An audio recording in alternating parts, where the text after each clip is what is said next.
एक भी मात्र गड़बड़ हो जाएगा तो गड़बड़ हो जाएगा। धीरे धीरे बजा धीरे धीरे बजा नो तब धीरे धीरे बजाना नहीं है उतना ही समय में उतने अवधि एक ही जितना सा बजाएंगे उतने में ही 4 बार बजाना उतने में ही 3 बार ऐसे इतना प्राइस बोलते हैं जितना आप नहीं वो आप जितना स्थाई बजाएंगे उसका ही 4 गुण बजाना होगा। जैसे सा बजा दिया तो सा रे ग म प ध नि सा तो उतने टाइम में ही आपको एकदम 4 रे रे रे रे रे रे ग ग ग ग उतने में उतना 4 बार बजा देना आप। तो इसलिए आपको अभ्यास करते समय ये ध्यान रहे कि आप जितना से अधिक स्थाई ले सकते हैं पहले सा उसके बाद में रे उतना समय में लेंगे तो वो आपके लिए 2 गुण 3 गुण और 4 गुण बजाने में आसानी होगी। ठीक ना यही एक होता है। 3 गुण तो बज जाता ना। हाँ 3 गुण बज जा रहा है 4 गुण भी बज रहा है लेकिन उसमें कभी 3 गुण हो जा रहा है 4 गुण हो रहा है तो इसलिए मिस्टेक गलती हो जा रहा है। अब ये अपना वो हर कीर्तन वाला बजाइए पहले।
आपका स्वर छूट जाता है तब भी आप फिर पीछे से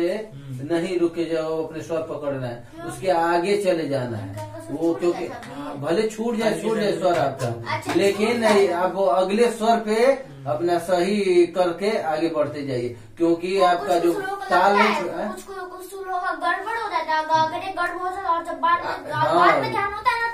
तो उनको पूरा ही गलत हो जाता है। जब एक गड़बड़ हो जाएगा ना तो फिर पीछे से पकड़ेंगे तो पूरा गड़बड़ हो जाएगा, लेकिन एक गड़बड़ हो जा रहा है तो उसके बाद आप आगे से उसको सुधार ला करके पूरा बराबर कर सकते। ताल छूट गया तो आपका पूरा गाना तब बेकार हो जाएगा, ठीक ना। तो इसलिए ताल नहीं छूटनी चाहिए, गिनती नहीं छूटना चाहिए, वैसे अभी मेरा हो जाती, यही होता ही है। इसीलिए अब नए वादक जो होते हैं और नए गायक लोग होते तो क्या होता है कि नए नए सीखते हैं तो उसके बाद में उनको एकदम अभ्यास किया जाता है, रटवाया जाता है। अब रटवाने के बाद में एक भी भूल गया, जैसे अब 1-2-3 महीने में 1-2 फिल्मी धुन या कोई बंदिश बजाना चालू कर दिए, तो वैसे में क्या होता है कि जो लोग सीखे रहते हैं, ठीक ना, जो बजाए रहते हैं तो उसमें अभ्यास खूब किए होते हैं, अभ्यास किए होते हैं तो उसको बजा लेते हैं, उसमें एक भी स्वर इधर उधर हो गया वो पूरा वो गाना लेके डूब जाते हैं। अब यदि आपको बजाना आ गया हारमोनियम, यानी आपको स्वर की पकड़ हो गई, तो क्या होता है कि आपका एक स्वर छूट भी जाए तो आप अगले स्वर पे जाके अपने आप पकड़ लेंगे और फिर गाना आपका चलता रहेगा, उसमें कहीं त्रुटि नहीं आएगी, टूटन नहीं आएगा। तो ये हमेशा ध्यान रखिए कि यदि आपका स्वर बीच में कहीं इधर उधर छूट भी जा रहा है, गाना गाते वक्त मान लीजिए कहीं गड़बड़ हो गया, कहीं स्वर छूट गया, कहीं आप ताल से भटकने लगे, तो उसके बाद में अपना अगले स्वर पे एकदम ले जाके बराबर उसको कर दीजिए, तो आपका गाना कभी खराब नहीं होगा। चाहे इस शास्त्रीय संगीत के गायन में हो, चाहे आप कोई भी ऐसे गाना गा रहे हैं, गान कर रहे हैं, लोग गान कर रहे हैं, यानी भोजपुरी गाना गा रहे हैं, हिंदी गाना गा रहे हैं, कोई भी गाना, लेकिन अब आगे आपको सुधार करके आ जाना चाहिए उस ताल के साथ में, तब आप एकदम बिना अवरोध के गाना गा सकते हैं कंप्लीट करते हैं। लेकिन उसमें कहीं गड़बड़ हो गया, फिर पीछे से आप चालू कर दिया, ताल आपका आगे बढ़ गया, तो पूरा गाना क्या हो जाएगा, खराब, ठीक ना। तब आप